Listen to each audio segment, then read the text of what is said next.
Bakit kailangan dumaan sa mga pagsubok?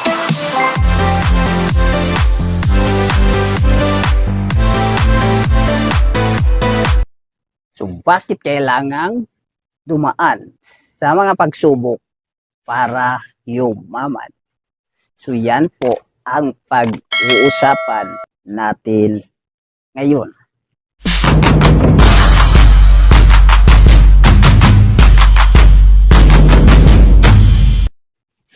So, ang mga pagsubok ay isa rin niyang mga oportunidad para ikaw ay magtagumpay.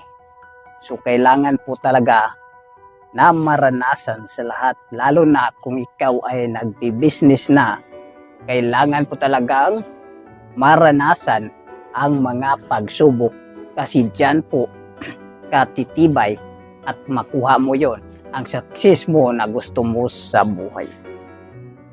Ang ating number 2 is yung challenges po ay nakadesign para ikaw ay mag-grow. Yes po. Ang challenges or pagsubok sa buhay ay isa po yung disenyo para ikaw ay mag-grow sa iyong pamumuhay. At sa ating number 3 ay challenges is ipupush ka para mag-think ka. Think or mag-isip.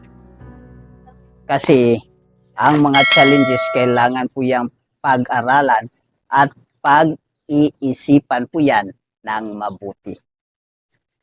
So ang ating number 4 is challenges call for creativity. So yan na po. Ang challenges po ay tumatawag ng creative. So magiging creative ka pag dumaan ka sa mga challenges or sa mga pagsubok, lalo na sa iyong business. At sa ating number 4 is challenges will make you stronger. Sa mga pagsubok sa buhay, doon ka po magiging matatag, matibay, malakas, at matapang. At sa ating number 4 is challenges amplifies achievements. So, ganun po talaga, kailangan po talagang dumaan sa mga pagsubok sa buhay para makamit mo ang iyong achievements rin sa success. So, yun po ang mga kailangan ka kung bakit ka dumaan sa mga pagsubok para ikaw ay magiging mayaman.